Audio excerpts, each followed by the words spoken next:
Hello guys, हम पहला महीना नेताजी के घर पे आ चुके हैं उनको नववर्ष की शुभकामनाएं देने। नेताजी, आप नववर्ष 2026 की आपको हार्दिक शुभकामनाएं। तो नेताजी, आप प्रदेशवासियों एवं देशवासियों को नए साल के उपलक्ष्य में क्या कहना चाहोगे? सर्वप्रथम तो मैं आप युवा पत्रकारों को और पत्रकार बंधुओं को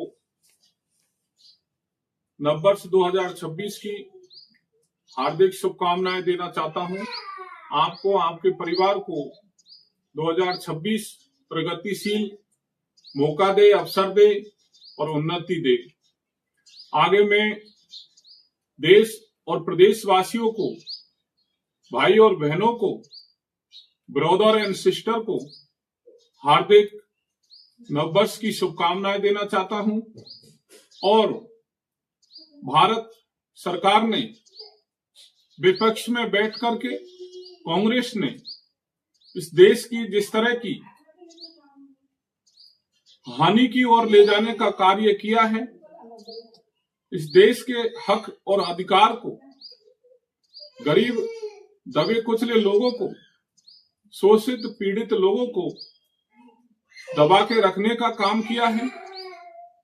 ऐसी प्लानिंग को 2026 में समस्त देशवासी मिलकर के इसका विरोध करें कि आपके वोट से बने नेता, आपके वोटों से बनी सरकार, कांग्रेस और बीजेपी, ये दोनों मिलकर के और अपना खजाना भरते हैं, लोगों का शोषण करते हैं।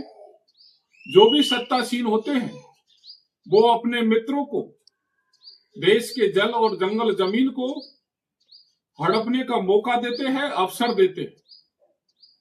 इसलिए मैं समस्त देशवासियों से आपके चैनल के माध्यम से कहना चाहता हूं,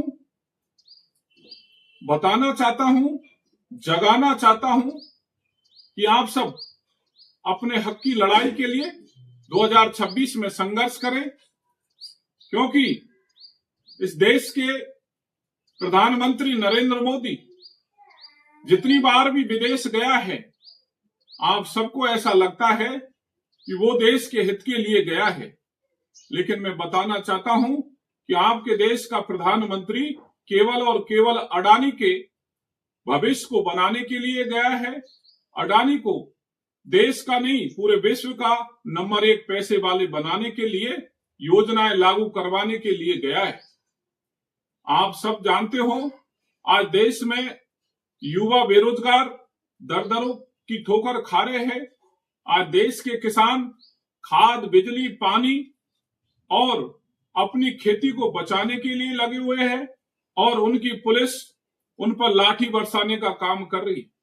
इसी प्रकार से देश के युवा बेरोजगार सड़कों पर हैं। अरावली को अपने मित्रों को ठेका दे दिया, और मैं कहूं तो कोई अतिशयोक्ति नहीं है कि इसमें सबसे बड़ी प्लानिंग थी वो कांग्रेस की है।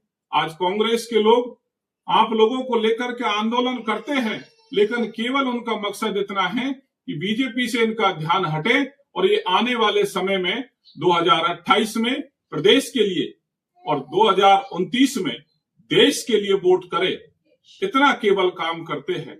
साथियों, आज अरावली की ऊंचाई 100 मीटर की कोर्ट से आदेश निकलवा दिया। ये प्लानिंग पहले से कांग्रेस की ही। कांग्रेस आज हल्ला करके और विजय पाना चाहती है। जब इनका समय आता है तब ये झंडी दिखाते हैं, और जब ये विपक्ष में होते हैं तब विरोध करते हैं, हमारे लोगों को गुमराह करते हैं, हमारे लोगों को बेला पुसला करके और षड्यंत्र में फंसाने का काम करते हैं। एक बार तू खा ले, एक बार मैं खा लूं, केवल इतना काम ये मिलकर के करते हैं। गरीबों की ओर, बेरोजगारों की ओर, शोषितों की ओर, पीड़ितों की ओर, किसानों की ओर इनका ध्यान नहीं है। साथियों, आने वाले समय में, आज नहीं तो कल, जब भी आप जितने दब जाओगे, जितने सुस्त हो जाओगे, जितने दुखी हो जाओगे, उसके बाद आपको एक न एक दिन इन व्यापारियों से, इन पैसे वाले लोगों से, इन धन्ना सेठों से आपको लड़ना होगा। क्योंकि आज देश के अंदर 1% लोगों के पास देश की इकोनॉमी का, देश के सोने और चांदी के और देश की जमीनों के जो भंडार है, वो 40% हिस्सा केवल 1% के जेब में जा चुका है। इसलिए आप देशवासियों को मैं पुनः शुभकामनाएं देते हुए यही कहूंगा कि आप खड़े हो जाइए और इन कुरीतियों के साथ, इन षड्यंत्रकारी नीतियों का विरोध करें, जिससे आपका जल जंगल जमीन बच सके। आज एक टाइगर के वजह से पूरे डांग क्षेत्र को हड़पना चाहते हैं। आज आपको मध्य प्रदेश सिंगरौली में बताना चाहूंगा कि वहां पर 10,000 एकड़ जमीन को अडानी को दे करके, और नरेंद्र मोदी, भारतीय जनता पार्टी कहती है एक पेड़ मां के नाम और बाकी पेड़ अडानी के नाम। बड़ा सोचने का विषय है। इसलिए सभी साथी, सभी बहन और भाई इस बात को ध्यान से सुने और अपने आप में मन में उतारे और एक जज्बा पैदा करे। जिस तरह से हम अंग्रेजों से लड़े, जिस तरह से हम मुगलों से लड़े, जिस तरह से आतताइयों से लड़े, उसी तरह से इन लोगों से भी लड़ना होगा। चाहे सुबह लड़ो, शाम लड़ो, दोपहर लड़ो, जब भी लड़ो, लेकिन लड़ना पड़ेगा, तभी ये लोग मानेंगे। जय हिंद, जय भारत, इंकलाब जिंदाबाद, इंकलाब जिंदाबाद।